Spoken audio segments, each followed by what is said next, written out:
कल हमने चर्चा की थी ईस्ट इंडिया कंपनी के बारे में।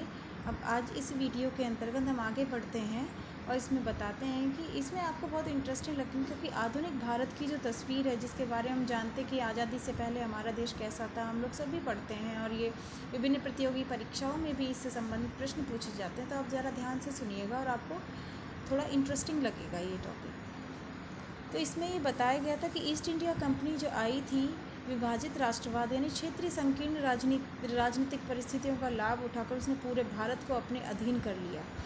अपने अधीन, क्योंकि ब्रिटिश शासन का जो 19वीं शताब्दी में शासन स्थापित हुआ था, उसका मुख्य उद्देश्य तो यहाँ के आर्थिक संसाधनों का विदोहन करना, यानी यूरोप में जो मशीनीकरण औद्योगिकीकरण हुआ था, उसके लिए उत्पादन के लिए कच्चे माल की आवश्यकता पड़ती थी और कच्चा माल के लिए उन्होंने अपने उपनिवेश स्थापित किए और उन उपनिवेशों के माध्यम से कच्चा माल और जो कच्चे माल से जो माल तैयार होता था, विनिर्मित माल जो था प्रोडक्शन के रूप में उन्हें मिलता था, उसके लिए एक बड़े बाज़ार की उन्हें आवश्यकता होती थी। तो उसके लिए भी उन्होंने उपनिवेशवाद का सहारा लिया था। और तो हमारा देश उनके लिए दो तरीके से उपयोगी है। एक तो कच्चा माल सस्ती दर पर विदेश जाता था और उसी कच्चे माल से तैयार विनिर्मित माल हमारे देश में फिर से बिकने के लिए आता था और लोगों को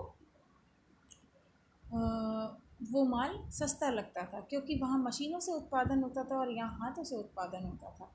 तो इस तरीके से ब्रिटिश शासन दोहरा दोहन करने लगा हमारे, और इस अपने अपने इस काम को उन्होंने सहूलियत देने के लिए, अपने इस काम को सुविधापूर्ण बनाने के लिए, अपने आर्थिक संसाधनों के विदोहन के लिए और आर्थिक रूप से सशक्त बनने के लिए इन्होंने रेल मार्ग, यातायात के संसाधन, जल मार्ग, सड़क मार्ग, डाक तार, अन्य विभिन्न संवाद यंत्र का निर्माण किया, एकीकृत न्यायपालिका का निर्माण किया, एकीकृत प्रशासनिक ढांचे का निर्माण किया, विभिन्न स्कूल और विश्वविद्यालयों का निर्माण किया।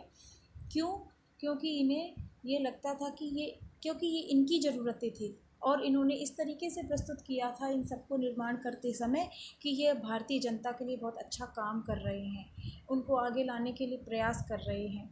इन्हें अपने काम के लिए सस्ती दर पर क्लरिकल वर्क चाहिए था। इसके लिए इन्होंने शिक्षा संबंधी विभिन्न कार्य किए और शैक्षणिक क्षेत्र में विभिन्न विश्वविद्यालय, स्कूल, मॉन्टेसरी स्कूल, विभिन्न ईसाई मिशनरी शुरू की थी, विभिन्न प्रकार की शैक्षणिक नीतियाँ बनी थी, वो इसीलिए बनी थी। अभी भी हम चर्चा कर रहे हैं कि नई एजुकेशन पॉलिसी आ रही है। पुरानी एजुकेशन पॉलिसी जो है 10+2+3, ये ब्रिटिश शासन की ही देन है।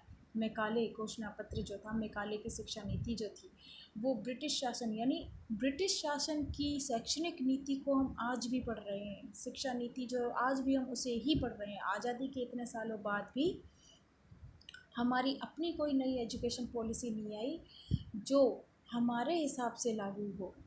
तो ये एक बहुत बड़ी बात है आज के टाइम में भी कि इतना परिवर्तन हो चुका है, लेकिन बेस जो वो आज भी वही है, ब्रिटिश शासन के हिसाब से चल रहा है।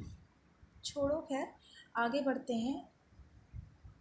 रेल, डाक तार, विभिन्न यातायात के संसाधन और सड़क मार्गों के विकास के फलस्वरूप विभिन्न क्षेत्रीय लोगों को एक दूसरे से संपर्क स्थापित हुआ, लोगों का आना जाना शुरू हुआ, राजनीतिक, सांस्कृतिक, आर्थिक चेतना आई लोगों में।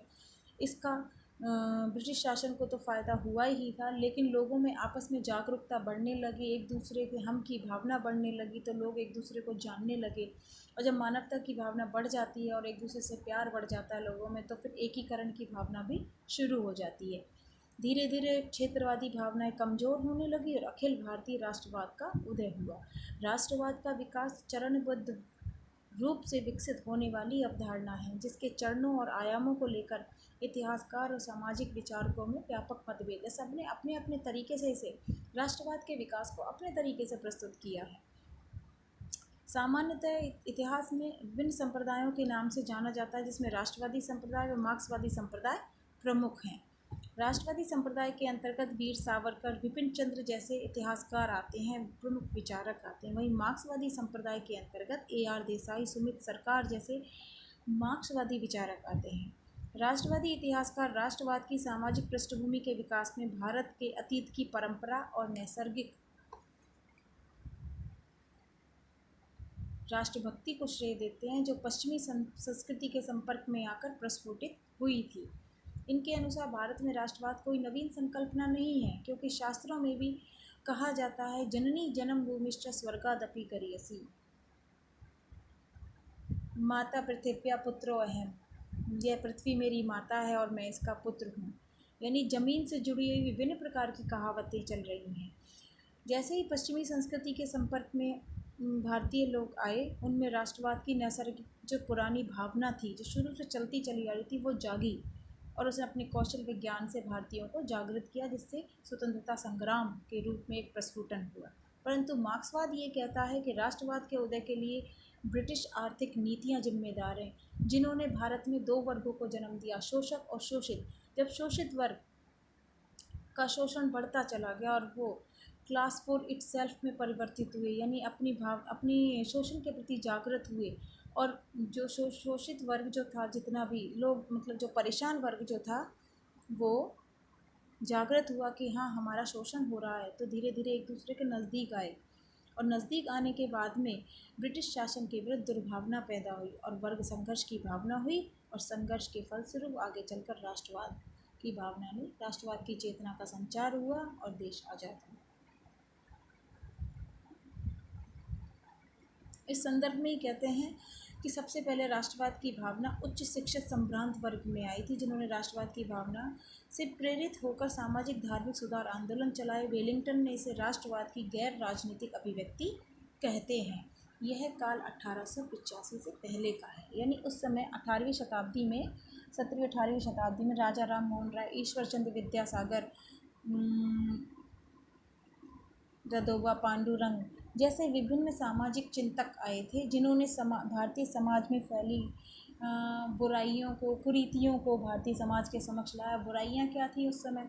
बाल विवाह, सती प्रथा, विधवा पुनर्विवाह ना होना, विभिन्न प्रकार की, मतलब ये सब चीज़ें क्या है, स्त्री के विरुद्ध, स्त्री शिक्षा ना होना, इन सब के विरुद्ध आंदोलन चलाए थे। और जब इन्होंने क्योंकि भारत में शिक्षा का संचार हुआ था अंग्रेज ब्रिटिश शासन के प्रभाव स्वरूप, जो पश्चिमी शिक्षा साहित्य के फलस्वरूप जो नए नए विचार पढ़ने को मिले थे हमारे राजनीतिक और सामाजिक सुधारकों ने, जो नई नए ग्रंथों को पढ़ा था, पश्चिमी संस्कृति के बारे में जाना था, तो उन्हें ये कुछ ठीक लगा कि हाँ, पश्चिमी संस्कृति में स्त्री और पुरुष दोनों को समान माना जाता, तो हमारे देश में इतनी कुरीतियाँ क्यों प्रचलित हैं, हमें इसे परिवर्तित करना चाहिए। तो इस संदर्भ में इन्होंने फिर अपने विभिन्न आंदोलन और सुधारक कार्य शुरू किए थे।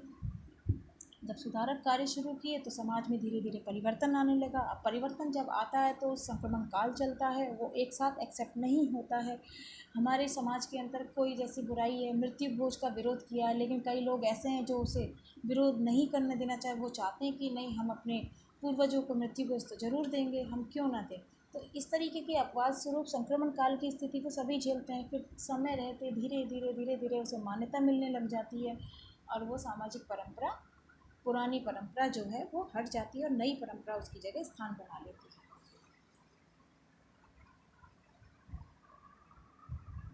इसलिए वेलिंगटन जो पश्चिमी विचारक हैं, इन्होंने जो राष्ट्रवाद की गैर राजनीतिक अभिव्यक्ति का नाम दिया था इसे, और यह काल 1885 से पहले तक का काल है। इसे A.R. देसाई ने प्रथम चरण की संज्ञा दी है।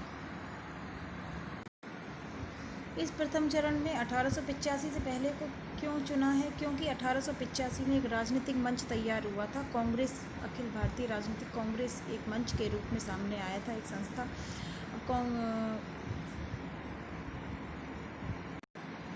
अखिल भारतीय कांग्रेस का जो गठन हुआ था, एक उदार बुद्धिजीवी वर्ग की संस्था थी।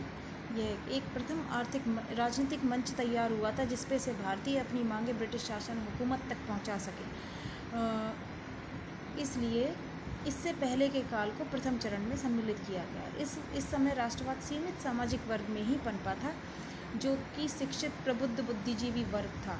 आधुनिक शिक्षा से प्रभावित हुए थे वो, और आधुनिक शिक्षा कौन सी थी? पश्चिमी शिक्षा। पश्चिमी विचारकों के विभिन्न साहित्य और धर्म ग्रंथों को पढ़ने का मौका मिला था उन्हें, और पश्चिमी जो लोकतंत्र और राष्ट्रवाद की भावना और विचारों के संपर्क में आए थे, राष्ट्रीय हितों के प्रति सचेत हुए। इस क्रम में उन्होंने विभिन्न प्रकार के सामाजिक धार्मिक आंदोलन शुरू किए थे, और ये सभी सामाजिक धार्मिक आंदोलन लोकतंत्र, मानवता, सांप्रदायिकता, विकास, तर्कवाद, राष्ट्रवाद जैसी विभिन्न भावनाओं से प्रेरित थे। इसलिए इन सब का मूल उद्देश्य जो था, जो जाति, धर्म, लिंग और क्षेत्र जैसी संकीर्ण भावनाओं से ऊपर राष्ट्र हित और राष्ट्रवाद की दिशा में प्रयत्न करना।